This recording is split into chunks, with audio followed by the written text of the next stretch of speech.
All right. Welcome back. 2022 Dana Open champion, Gaby Lopez. Just how do we feel to be back here at the Highland Meadows? Yeah, I'm really excited to be back.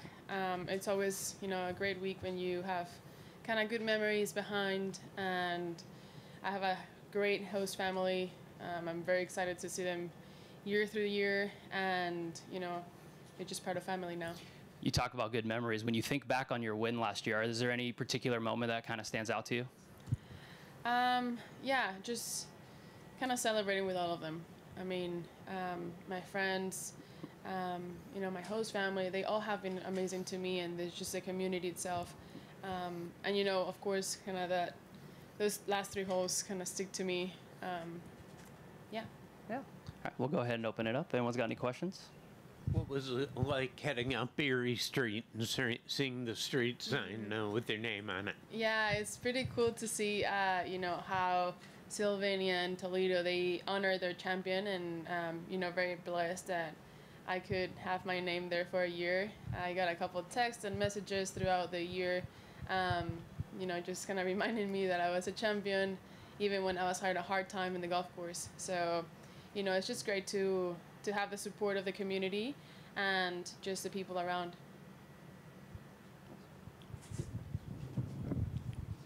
You had a decent finish last week at the U.S. Open. Obviously, now you're back at a place you won and had good vibes. How good do you think that kind of week you had last week leading into this is?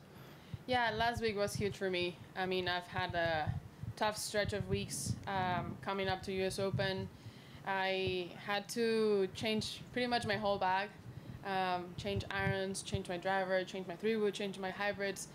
Coming into U.S. Open, there were things that they were not exactly performing as I wanted, and I know it was a coin toss. I mean, and after that, knowing that I've been swinging well and the ball's doing exactly what I wanted to do, it's just a confidence boost. And yeah, I'm really excited to kind of have better feelings on the golf course for this week. Talking about the change of clubs is actually a good segue into the next thing I wanted to ask. I'm doing a story on how important it is for amateur golfers to get fitted for clubs and not just buy them off the rack. I mean, you can probably speak from experience. Obviously, you get dialed into your clubs or whatever. Just how important is that? And I don't know. There's obviously people think that you just buy it off the rack, you'll be fine. Yeah. But obviously, there's way more to the golf club than just that. I mean, it's huge. If you are somewhere between a 10 handicap, I think the golf clubs really make a big impact on how you swing it, especially if you have a lot of speed. You can create a ton of spin, and that really affects the ball and the way you want it to fly, the carries, the distances, everything. So, I mean, yeah, I recommend everybody to get fitting for their clubs, because I was playing the wrong clubs for me for a couple of weeks, and as soon as I got something that I needed to trust, and I actually know I have the confidence that the ball's not gonna go crazy on me. It was good. Yeah, and I mean the company that does it for me is TrueSpec. I mean they do an amazing job. So yeah. Was there a point in last year's tournament here where the light bulb kind of went on and said I can win this thing? I remember really well that it was Carlota, Megan Kang, and me, and I don't know, probably second or third last group. And I do remember kind of having the feeling of the champion is going to come from this group. We were all playing amazing golf. We were all playing, we were hitting dodges to the pins.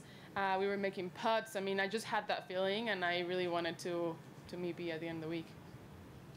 How do you go about approaching this week? What kind of steps do you need to take to kind of replicate that success that you had last year? Yeah, I mean, coming to defend a title is really hard. I really come with no expectations. I'm just here to really love and enjoy the experience one more time. It's an opportunity that I have to kind of do what I love, and I mean, of course, I would love to win again, but it's a tough thing to do, and I'm just gonna focus on what I can control and being able to kind of follow my routines, follow my processes, and at the end of the day, if that happens to be the best of the week, that's great, and if not, we have a ton more tournaments. Gabby, you guys still have 2 major championships, a European segment of tournaments, an Asian segment of tournaments, and you've already had a ton of travel already this year. How do you and other players at your level just kind of balance the hecticness and just the travel demands of the LPGA schedule? Yeah, it's actually a great question that I get asked a lot. It's probably the hardest thing to do on tour is being able to manage the whole trip. Yesterday after U.S. Women's Open, Monday I had to leave Monterey Peninsula at 7 o'clock. I had a 11:40 flight to Detroit from San Francisco. I got here, my flight got delayed, and then I got to the house at 11 o'clock, and I left the house at 7 a.m.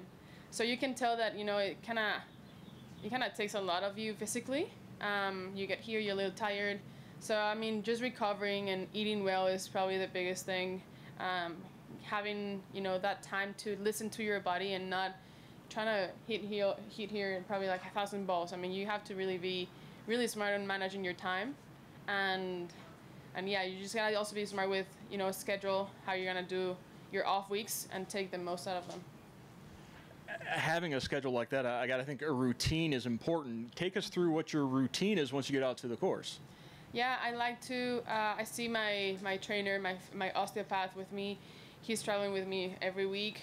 And we pretty much do some activation movement in the mornings. We go to the gym, I have breakfast, and then I come here, I hit some balls, I putt for a little bit, and then I head to the course, probably late in the afternoon, like today. And then I'll go to bed early, and here we go again. What is it about Highland Meadows that suits your game so well? To be honest, in the past, I never thought that it actually suited my game. But sometimes when you're playing good, doesn't matter where you're placing yourself in, like what golf course. So I would say that, just having like good feelings. Sometimes I think some tee shots are key. You're having right to left, dog legs. That fits my eye, or that fitted my eye. So I don't know. I think it's just kind of riding the wave as smooth as you can be. Anything else? Just one last one from me. Just, is there a different kind of mindset that you take coming in, knowing you're the defending champion?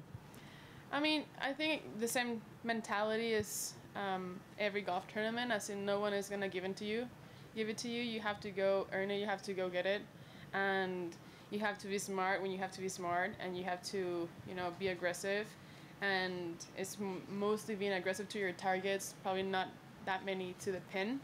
But yeah, just kind of enjoying the opportunity to compete again. It's just great to have this amazing community and the fans. You have huge crowds, the weather is perfect, so it can't be any better than this.